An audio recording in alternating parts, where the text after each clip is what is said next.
నమస్తే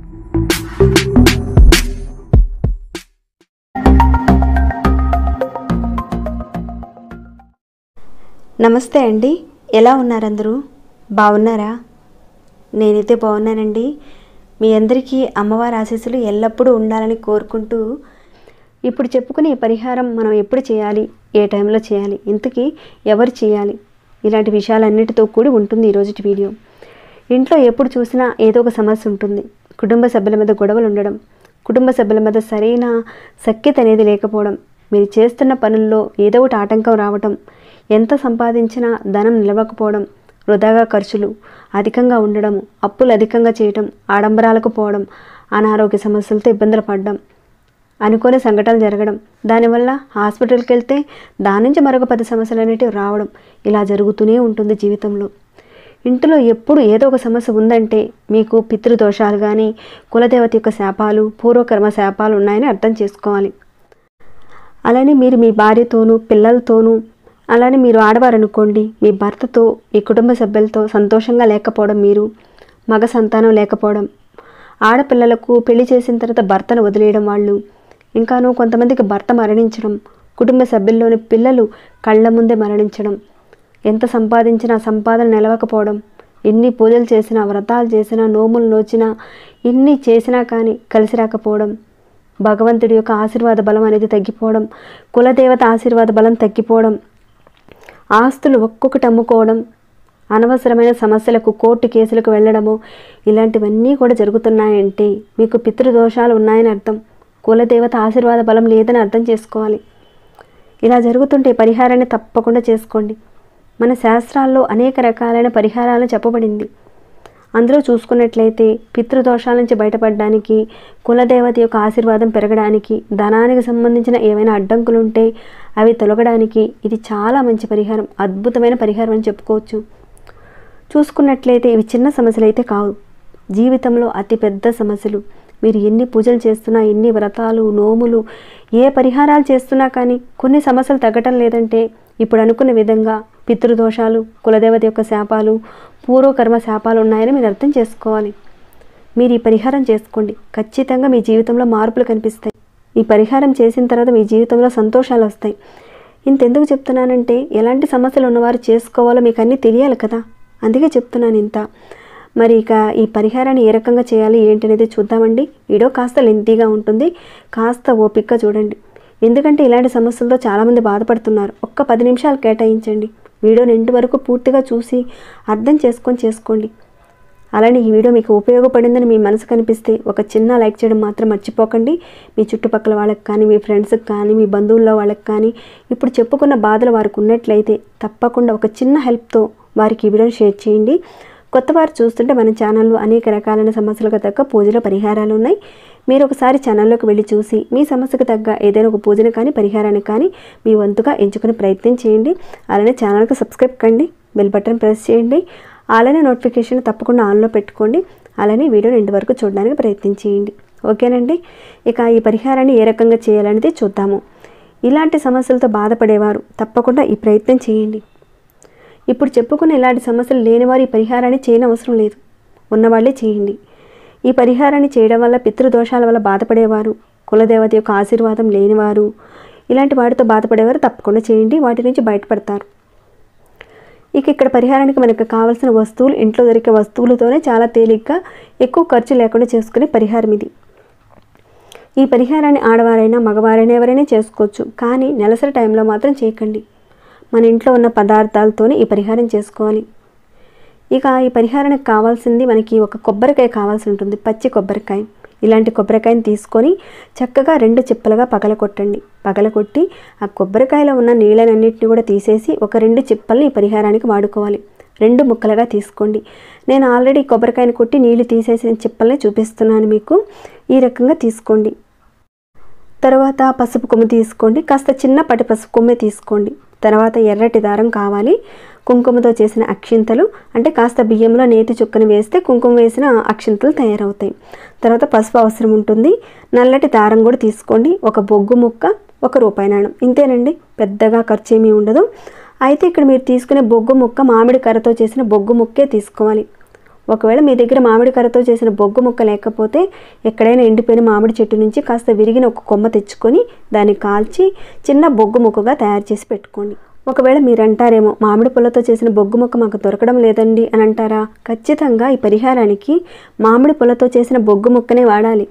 ఆ బొగ్గు ముక్కతో చేస్తేనే ఫలితం వస్తుంది. ఈ పరిహారాన్ని మీరు చేయడం వల్ల ఎలాంటి సైడ్ ఎఫెక్ట్ ఏది ఉండదండి. చాలా సేఫ్ అయిన పరిహారం.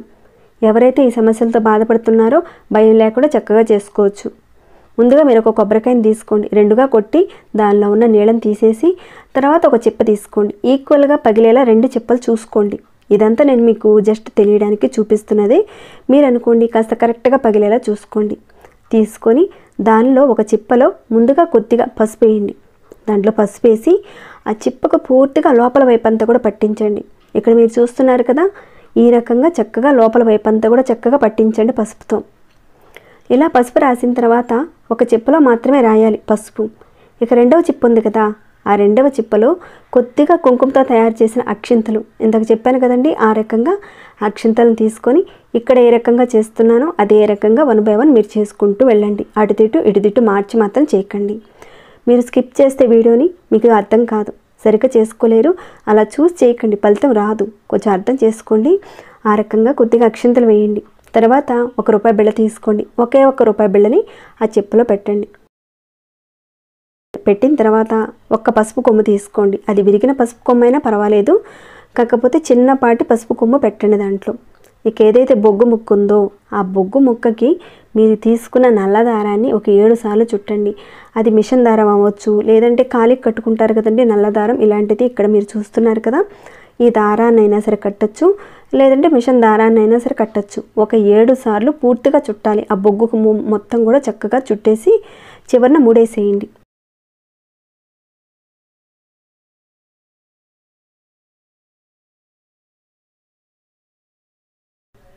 ఇక ఆ రకంగా ముడేసి ఇప్పుడు ఆ పసుపు కొమ్ము పెట్టిన ఆ చిప్పలో పెట్టండి. ఇక్కడ మీరు చూసుకున్నట్లయితే ఒక చిప్పలో మీరు పసుపు రాశారు, రెండవ చిప్పలో అక్షింతలు, పసుపు కొమ్ము, రూపాయి, నల్ల దారంతో చుట్టిన బొగ్గు ముక్కను పెట్టాలి. ఇక తర్వాత ఏం చేయాలంటే ఈ 2 చిప్పల్ని ఒక దగ్గరగా ఈ రకంగా చేర్చి గట్టిగా 2 చిప్పలు మూసేయాలి. ఒకదాని మీద ఒకటి ఈ రకంగా బోలించి మూసేయాలి. ఆ తర్వాత ఎరుపు దారంతో చుట్టాలి. ఈ పరిహారాన్ని ఎవరైతే చేస్తున్నారో వారి వయసు ఎంత ఉంటుందో అన్ని చుట్లు చుట్టాలి ఎరుపు దారంతో. ఎవరైతే చేస్తున్నారో వారి వయసు ఉంటుంది కదా, అన్నిసార్లు దారాన్ని కొబ్బరికాయ చుట్టూతా ఇలా చుట్టాలి. ఇప్పుడు మీకు 40 సంవత్సరాలు ఉన్నాయి, లేదంటే ఒక 20-25 సంవత్సరాలు ఉన్నాయి. మీకు 40 సంవత్సరాలు ఉన్నప్పుడు 40 చుట్లు చుట్టాలి. 20 సంవత్సరాలు ఉన్నాయనుకోండి, 20 సార్లు రౌండ్గా చుట్టాలి. ఇదంతా చేసేటప్పుడు మీరు ఒక పరిపూర్ణమైన ఒక నమ్మకంతో విశ్వాసంతో చేయండి. అప్పుడే ఈ పరిహారానికి రిజల్ట్ వస్తుంది. అలా చుట్టేసిన తర్వాత ఆ దారాన్ని కట్ చేసి కాస్త మూడేసేయండి. ఇంతకీ ఈ పరిహారాన్ని ఎప్పుడు చేయాలి? మీరు ఈ పరిహారాన్ని ఉదయం నుంచి మధ్యాహ్నం 12 గంటల లోపుగా చేయొచ్చు. అంటే ఏ రోజైనా సరే చేసుకోవచ్చు. మీకు పర్టికులర్గా ఈ రోజే చేయాలని లేదండి. ఏ రోజు నుంచైనా సరే మీరు ఈ పరిహారాన్ని మొదలు పెట్టచ్చు. ఆడవారైనా చేయొచ్చు, మగవారైనా చేయొచ్చు. మధ్యాహ్నం లోపు చేసుకోవచ్చు ఈ పరిహారాన్ని. అంటే మధ్యాహ్నం 12 గంటల లోపుగా చేసుకోవచ్చు. కొబ్బరికాయని కొట్టడము ఇదంతా కూడా ఉదయం 6 గంటల నుంచి మధ్యాహ్నం 12 గంటల లోపుగా చేయాలి. ఇప్పుడు మీరు ఈ కొబ్బరికాయని దారంతో కట్టేసిన తర్వాత కొబ్బరికాయని 2 చేతులతో పట్టుకొని నమస్కారం చేసుకొని మీరు దేవుడి గదిలో ఎక్కడైనా సరే పెట్టచ్చు. దీన్ని మీరు పూజ చేస్తుంటారు కదా, ఆ ప్లేస్లో పెట్టి అక్కడే ఉంచేయండి.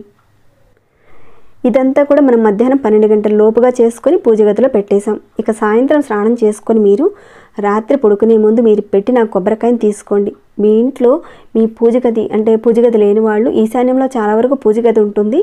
ఒకవేళ పూజ గది లేకపోయినా పర్వాలేదు, మీ ఇంటి మొత్తంలో చూసుకుంటే ఈశాన్య మూల ఎక్కడైతే ఉందో అక్కడ ఒక స్టూల్ అనేది ఏర్పాటు చేసుకోండి. స్టూల్ ఏర్పాటు చేసుకొని దాని మీద ఒక ప్లేట్ అనేది పెట్టి ఆ ప్లేట్ మీద ఈ కొబ్బరికాయని ఉంచి ఆ కొబ్బరికాయ ముందు ఆవు నేతితో దీపారాధన చేయండి.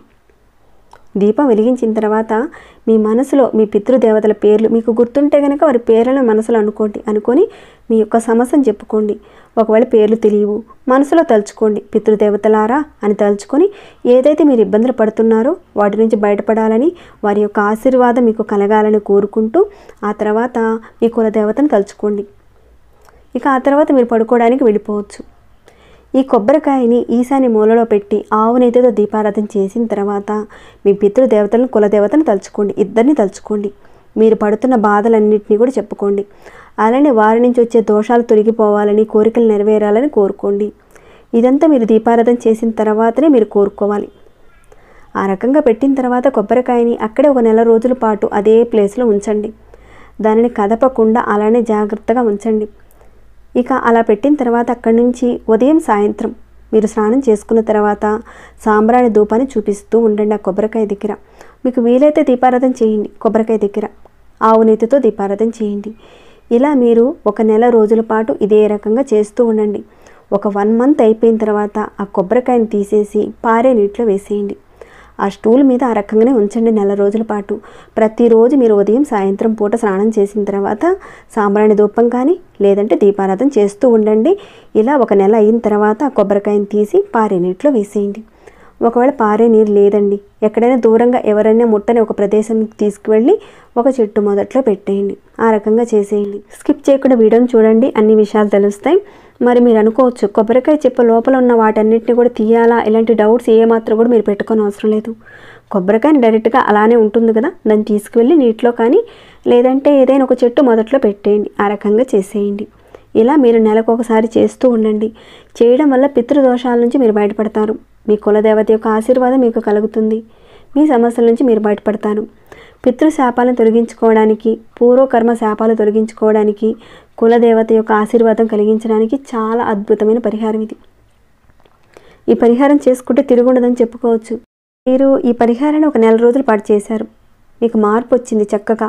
మీరు మళ్ళీ 2వ నెల చేయనవసరం లేదు, అంతటితో ముగించుకోవచ్చు మీరు. కానీ మీకు మార్పు రాలేదు, ఇంకా సమస్యలు తీరటం లేదు. పూర్తిగా తీరే వరకు మీరు ప్రతి నెల ఇదే రకంగా చేస్తూ ఉండండి. కానీ మీరు నెలసరి టైంలో మాత్రం ఈ దీపారాధన ధూపాన్ని మాత్రం చూపించడం మాత్రం చేయకండి కొబ్బరికాయకి. అలానే నెలసరి టైంలో మాత్రం కొబ్బరికాయని ముట్టుకోవడం మాత్రం చేయకండి. ఒకవేళ మీకు నెలసరి టైం వచ్చినప్పుడు దానిని మీరు ముట్టుకోకుండా మీ ఇంట్లో వారి చేత ధూపాన్ని కనీసం చూపించడానికి ప్రయత్నం చేయండి, వాళ్ళ చేత చూపించండి. ఎందుకంటే సమస్య అనేది కుటుంబానికి అందరికీ కూడా వర్తిస్తుంది కాబట్టి ప్రతి ఒక్కరూ కూడా కాస్త అర్థం చేసుకోవాలి. ఇంట్లో ఉన్న వాళ్ళందరూ కూడా మీ యొక్క సమస్య నుంచి మీరు బయటపడడానికి మీ వంతుగా మీరు ప్రయత్నం చేయండి. ప్రతిరోజు ఒక నెల రోజుల పాటు ఖచ్చితంగా మీరు దీపం చూపిస్తూ ఉండండి. కనీసం ధూపాన్ని చూపిస్తూ ఉండండి. అప్పుడే మంచి ఫలితాలు వస్తాయి.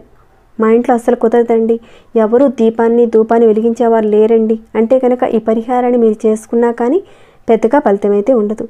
ఖచ్చితంగా చేయండి, మంచి మార్పు వచ్చిందని మీరే చెప్తాను. జీవితంలో మార్పులు వస్తాయి. ఇది ఒక సిద్ధి పరిహారం. పితృదేవతల శాపాల నుంచి బయటపడతారు. కులదేవత యొక్క ఆశీర్వాదం మీకు లభిస్తుంది.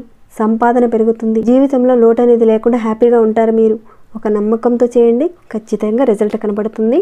మరి మీరందరూ కూడా చేస్తారని నేను భావిస్తున్నాను. ఈ సమస్యలతో ఉన్నవారు మీరు చేసిన తర్వాత మీకు వచ్చిన మార్పుని తప్పకుండా నాతో షేర్ చేసుకోండి. కుదిరితే కనుక ఇలాంటి సమస్యలు ఉన్నవారికి 10 మందికి ఈ వీడియోని షేర్ చేయండి. మీ వంతుగా ఒక చిన్న హెల్ప్ చేసిన వారు అవుతారు. మరి ఈ వీడియోని ఇంతటితో ముగిస్తున్నాను. ఇంకేమైనా డౌట్స్ ఉంటే కనుక అడగండి, రిప్లై ఇస్తాను. అలానే మీకు ఎలా అనిపించింది అనేది కూడా చిన్న కామెంట్ ద్వారా నాకు తెలియచేయండి. లైక్ చేయని వారు ఒక చిన్న లైక్ ఇచ్చేసి వెళ్ళండి. సబ్స్క్రైబ్ కాని వారు సబ్స్క్రైబ్ చేసుకోండి. ప్రతిరోజు మన ఛానల్లో ఉన్న వీడియోస్ని చూస్తూ ఉండండి. మరొక భక్తి వీడియోలో మళ్ళీ మిమ్మల్ని కలుసుకుంటాను. అంతవరకు సెలవు.